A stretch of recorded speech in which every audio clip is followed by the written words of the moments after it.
Halo, morning. Siapa yang hao? Woman hao ya. Oke, woman kaise Suesi. Nah, hari ini di hari Jumat di tanggal 2 Oktober tahun 2020 kita akan kembali belajar melalui video pembelajaran ya. Jumpe halo ma. Hala, oke kita mulai pembelajarannya ya. Sediakan buku pena 6B dan buku tulis ya untuk mencatat latihan-latihannya ya. Oke.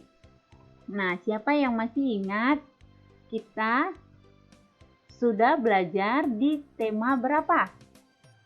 Ya, di tema 4 yang berjudul tentang globalisasi. Kita ada di subtema 1 tentang globalisasi di sekitarku. Nah, kali ini kita akan belajar di pembelajaran 3 ya. Oke, untuk mengetahui pembelajaran kita harus paham dulu tujuan pembelajaran kita. Ya, ada muatan pembelajaran di video ini, yaitu muatan bahasa Indonesia. Kita akan menentukan informasi dalam teks eksplanasi. Selanjutnya, ada muatan IPA, kita akan memahami proses menyalurkan energi listrik. Jadi, kita akan belajar tentang yang namanya energi listrik. Baik itu dalam teks eksplanasi ataupun proses terjadinya energi listrik untuk sampai ke rumah-rumah kita ya. Oke, kita lanjut ya. Nah, kita buka bukunya halaman 13. Di situ ada muatan bahasa Indonesia KD 3.2 dan 4.2 berjudul menemukan informasi penting dalam teks eksplanasi. Nah, setiap teks eksplanasi memiliki informasi penting yang dapat dipelajari. Nah, informasi penting tersebut dapat digali dan ditemukan. Salah satunya dengan menjawab pertanyaan. Nah, dari tema yang sebelumnya kita sudah banyak belajar tentang teks eksplanasi. Nah, kali ini kita belajar teks eksplanasi lagi, tapi dengan judul topik yang berbeda. Nah, kali ini kita akan mempelajari teks eksplanasi dari teksnya itu yang bertemakan tentang energi listrik. Oke? Nah, cara menentukan informasi pentingnya itu kita bisa menggunakan dengan kata tanya. Siapa yang ingat apa itu? Berapa banyak ada kata tanya? Ya, ada 6 ya. Apa-apa saja itu? Ya, apa, di mana, kapan, siapa, mengapa, dan bagaimana ya. Nah, untuk fungsi kata tanya tersebut, mari kita lihat kata tanyanya itu satu persatu ya. Nah, untuk kata tanya apa, fungsinya itu untuk menanyakan keadaan, perilaku atau penjelasan teks itu. Nah, untuk di mana menanyakan tempat suatu peristiwa berlangsung atau lokasi yang dituju ataupun tempat yang sedang digunakan dalam teks. Nah, untuk kapan berarti menanyakan waktu dalam peristiwa itu ya. Boleh jam, boleh hari, boleh tanggal, boleh bulan, tahun, maupun lamanya kejadian ya. Oke, untuk siapa? Berarti orangnya ya, menanyakan pelaku yang terkait atau turut serta dalam peristiwa itu ya. Untuk mengapa? Berarti dia ingin tahu alasan atau penyebab suatu peristiwa itu. Jadi kalau ditanya mengapa, baru kita pasti akan jawab alasannya kenapa kan? Ya, selanjutnya untuk bagaimana. Berarti untuk menanyakan cara atau proses terjadinya peristiwa itu. Oke? Oke. Nah, selanjutnya di sini ada ayo berlatih di halaman 13 ya. Kita akan baca teks dengan seksama, lalu kita akan kerjakan soal-soalnya. Nah, berjudul tentang proses penyaluran dan distribusi listrik.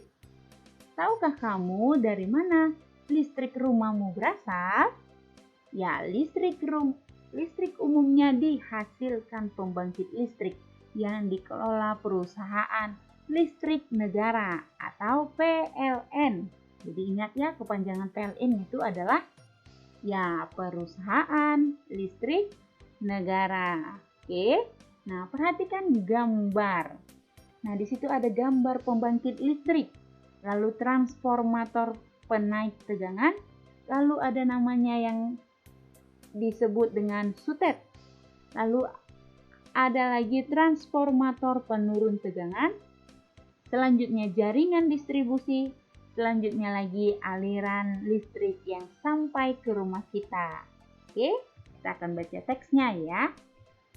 Nah, di sini ada teks, Lause akan baca, kalian boleh ikutin teksnya ya. Berdasarkan gambar tersebut, diperlukan tahapan-tahapan agar energi listrik sampai ke rumah-rumah. Saat di pembangkit listrik, terjadi perubahan energi gerak menjadi energi listrik. Komponen utama dari pembangkit listrik adalah turbin dan generator yang menghasilkan listrik. Energi gerak dari aliran air diubah menjadi energi listrik. Energi gerak dari aliran air diubah menjadi energi listrik oleh generator sehingga terjadi perubahan energi gerak menjadi energi listrik. Setelah energi listrik dihasilkan, tahapan berikutnya adalah memindahkan energi listrik. Energi listrik disalurkan ke transformator penaik tegangan melalui saluran penghantar. Energi listrik dinaikkan tegangannya hingga 500 kV. Nah, 500 kV, 1 kV itu adalah 1000 volt ya. Oke. Nah, volt itu adalah salah satu tegangan listrik. Oke. Nah, oleh generator agar perpindahan arus listrik berlangsung efisien. Setelah itu, barulah listrik dialirkan ke gardu induk melalui sutet. Apa itu sutet? Kepanjangannya adalah saluran udara tegangan ekstra tinggi. Selanjutnya, tegangan diturunkan menjadi 20 kV. Manfaat sutet adalah menyalurkan energi listrik dari pusat-pusat pembangkit listrik yang jaraknya jauh menuju pusat-pusat beban, sehingga energi listrik dapat disalurkan dengan efisien. Melalui sutet, listrik dialirkan ke gardu-gardu penurun tegangan seperti gardu distribusi. Gardu distribusi terdiri atas tiang-tiang listrik yang akan mengalirkan listrik ke rumah-rumah melalui kabel listrik. Nah, tegangan listrik sesuai kebutuhan rumah itu adalah 220 volt. Bagian terakhir, aliran listrik sampai ke rumah-rumah tersebut tersambung kabel dari gardu. Barulah kamu dan keluargamu dapat memanfaatkan energi listrik untuk berbagai keperluan. Nah, seperti itu teksnya ya. Oke, kita akan jawab pertanyaannya. Nah, nomor 1, jelaskan tahapan penyaluran energi listrik melalui pembangkit listrik. Nah, di sini sudah ada tersedia gambarnya ya, pembangkit listrik, transformator penaik tegangan, sutet, transformator penurun tegangan, jaringan distribusi, dan aliran listrik sampai ke rumah-rumah. Oke, kita mulai ya. Di sini ada transformator penaik tegangan, itu adalah energi listrik disalurkan ke transformator penaik tegangan melalui saluran penghantar. Lalu panahnya ke sutet ya. Nah, energi listrik dialirkan ke gardu induk melalui sutet. Saluran tegangan ekstra tinggi. Oke, jangan lupa ya, sutet itu kepanjangannya adalah saluran tegangan ekstra tinggi. Nah, selanjutnya di situ ada kabel-kabelnya ya.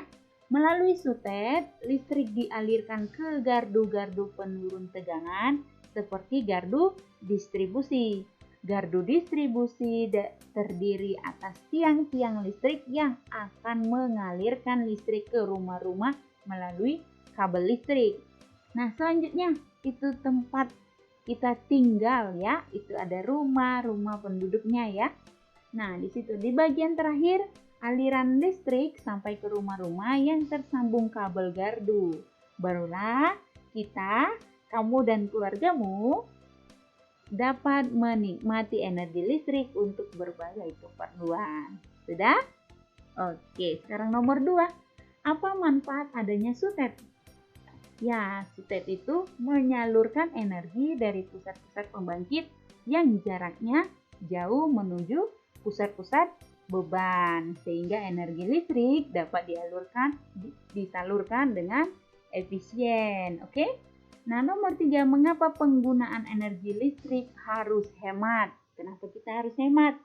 Ya, selain menghemat biaya, penggunaan energi listrik yang berlebihan dapat mengakibatkan habisnya pemasokan listrik. Jadi listriknya bisa habis. Terus kalau habis kita nggak pakai listrik lagi dong. Nah, supaya kita tidak kehabisan listrik, kita harus hemat ya. Nah, selain itu bahan bakar yang digunakan untuk energi listrik tidak dapat diperbarui. Makanya itu kita harus hemat listrik. Oke? Nah, selanjutnya, bagaimana jika energi listrik hingga saat ini belum ditemukan? Ayo, gimana kita? Ya, jika energi listrik tidak pernah ditemukan, maka kondisi dunia tidak akan seperti ini. Seperti apa? Perkembangan ekonomi akan berjalan dengan lambat, lalu manusia akan mengalami kesulitan dalam memenuhi kebutuhan hidupnya. Ya, jadi kita tidur nanti masih pakai lilin. Lalu kita masak juga harus tidak pakai rice cooker kan? Rice cooker kan butuh listrik. Lalu mama tidak bisa bantu blender lebih cepat kan? Menggiling-giling bumbu lebih cepat jadinya. Iya kan? Nah, tuliskan selanjutnya nomor 5 ya. Tuliskan informasi penting yang kamu peroleh dari teks tersebut. Apa informasi pentingnya? Ya, proses penyaluran listrik disalurkan ke transformator penaik tegangan melalui penghantar. Kemudian dialirkan ke gardu induk melalui sutet. Nah, dialirkan ke gardu-gardu penerun tegangan seperti gardu distribusi. Dan yang terakhir kemudian dialirkan listrik ke rumah-rumah kita yang tersambung oleh kabel dari gardunya. Oke, selanjutnya. Nah, di sini ada video tentang penyaluran tegangan listrik. Oke, kita saksikan sama-sama ya.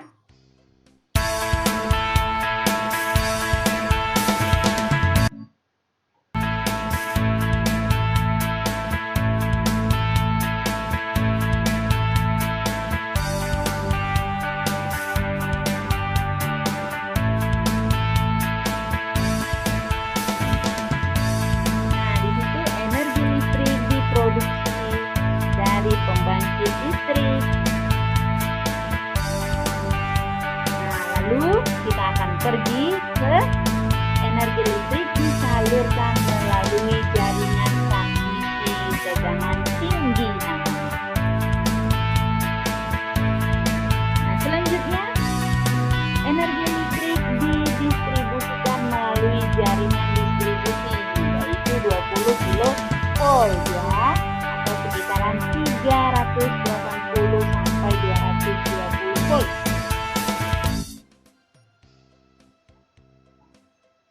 Oke, kita perhatikan ya.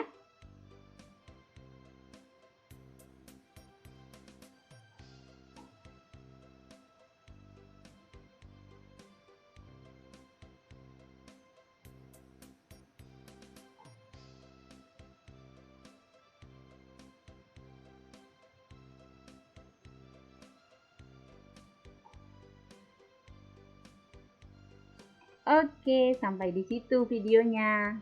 Oke, paham ya? Sudah paham?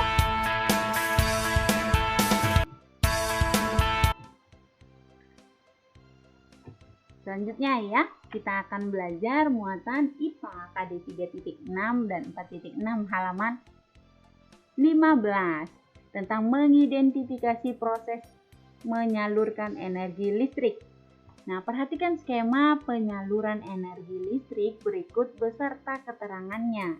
Nah, di situ ada nomor 1 ya.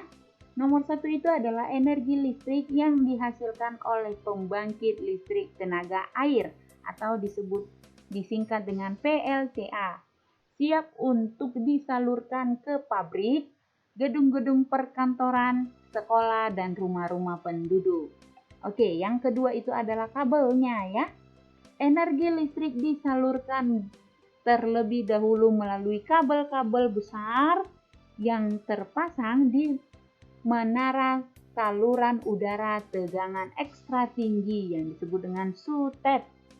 Hal ini dikarenakan energi listrik yang dihasilkan oleh PLTA memiliki tegangan yang cukup tinggi. Lalu yang ketiganya ada transformator ya. Energi listrik kemudian masuk ke dalam transformator. Transformator atau transpo merupakan alat listrik yang berfungsi untuk menaikkan atau menurunkan tegangan. Pada tahap ini energi listrik dinaikkan tegangannya. Jadi pada waktu di nomor 3 transformatornya naik. Itu maksudnya ya. Selanjutnya, di situ ada yang keempat. Nah, energi listrik disalurkan ke dalam pabrik-pabrik. Biasanya membutuhkan energi listrik cukup besar untuk keperluan produksi. Jadi ke pabrik dia perginya ya. Nah, lalu yang kelima di situ ada transformator lagi. Transformatornya itu adalah energi listrik kemudian masuk kembali ke transformator. Transformator ini berfungsi untuk menurunkan tegangan. Kan tadi transformatornya sudah dinaikkan di nomor 3 ya. Sekarang diturunkan kembali di nomor 5 ya. Tujuannya agar tidak terjadi kelebihan energi listrik pada saat akan disalurkan ke gedung perkantoran dan rumah-rumah. Oke. Nah, selanjutnya yang nomor 6 itu energi listrik dari transformator penurun tegangan diterima oleh gedung perkantoran dan rumah-rumah penduduk. Oke, jadi dari transformator yang rendah dulu ya kita dapat energi listrik ya. Supaya apa? Supaya tidak terjadi kelebihan energi listrik ya. Paham? Paham ya?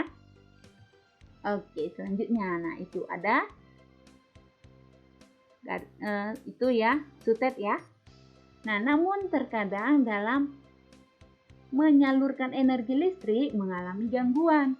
Nah, gangguan tersebut mengakibatkan terputusnya penyaluran energi listrik ke tempat-tempat yang membutuhkan. Hal ini tentu akan mengganggu aktivitas di dalam pabrik, perkantoran, maupun rumah-rumah. Penyebab terganggunya proses penyaluran listrik dapat disebabkan oleh peristiwa alam. Biasanya itu tersambar petir atau gempa bumi yang mengakibatkan rusaknya komponen alat yang berhubungan dengan penyaluran listrik. Jadi karena petir atau karena gempa ya, listrik itu bisa padam. Oke? Nah, selanjutnya di halaman 16 kerjakan soal-soal berikut. Nomor 1, bagaimana cara menyalurkan energi listrik dan pembangkit listrik? Jelaskan dalam bentuk skema sederhana. Oke, nah skemanya seperti ini ya. Skema penyaluran energi listrik dan pembangkit listrik. Yang pertama itu adalah energi listrik yang dihasilkan oleh pembangkit listrik tenaga air PLTA siap untuk disalurkan ke pabrik, gedung-gedung perkantoran, sekolah, dan rumah-rumah penduduk. Selanjutnya, energi listrik disalurkan terlebih dahulu melalui kabel-kabel besar yang terpasang di menara saluran udara tegangan ekstra tinggi yang disebut dengan SUTEP. Hal ini dikarenakan energi listrik yang dihasilkan oleh PLTA memiliki tegangan cukup tinggi. Nah, energi listrik kemudian masuk ke dalam transformator. Transformator merupakan alat listrik yang berfungsi untuk menaikkan atau menurunkan tegangan. Pada tahap ini, energi listrik dinaikkan tegangannya. Nah, teks ini sudah ada di teks yang tadi kita baca ya. Nah, selanjutnya ada energi listrik disalurkan ke dalam pabrik-pabrik. Pabrik-pabrik biasanya membutuhkan energi listrik cukup besar untuk keperluan produksi. Selanjutnya, energi listrik kemudian masuk kembali ke transformator yang transformator ini berfungsi untuk menurunkan tegangan. Tujuannya apa? Supaya tidak terjadi kelebihan energi listrik pada saat disalurkan ke gedung perkantoran atau rumah-rumah penduduk. Nah, selanjutnya yang terakhir ada energi listrik dari transformator penurun tegangan diterima oleh gedung perkantoran dan rumah-rumah penduduk. Nah, itu cara penyaluran energi listrik ya. Oke, selanjutnya yang nomor 2. Apa penyebab terganggunya proses penyaluran listrik? Apa yang tadi? Iya, penyebabnya adalah karena petir dan gempa bumi. Oke, good. Apa upaya yang dapat dilakukan agar aktivitas produksi di pabrik dan perkantoran tetap berjalan walaupun aliran listrik mengalami gangguan? Ya, antisipasi yang dilakukan oleh tempat-tempat yang membutuhkan energi listrik dalam jumlah besar biasanya dilengkapi dengan pembangkit listrik cadangan yang dikhususkan untuk kebutuhan tempat tersebut. Nah, kalau yang di rumah kita ada biasanya mama sama papa itu biasanya beli namanya genset ya. Nah, itu untuk rumah kita aja. Kalau untuk di pabrik itu pasti kurang. Oke? Karena di pabrik polnya itu dia harus lebih tinggi tegangannya daripada yang di rumah kita. Oke? Nah, tapi hampir sama kalau di rumah kita itu gensetnya yang lebih kecil daripada genset yang di pabrik atau perkantoran ya. Paham sampai di sini? Oke. Nah, pembelajaran kita selesai. Semoga bisa diikuti dengan baik ya. Oke? Oke, tetap jaga kesehatan, tetap selalu berdoa ya. Oke deh, siapang yo. Bye bye.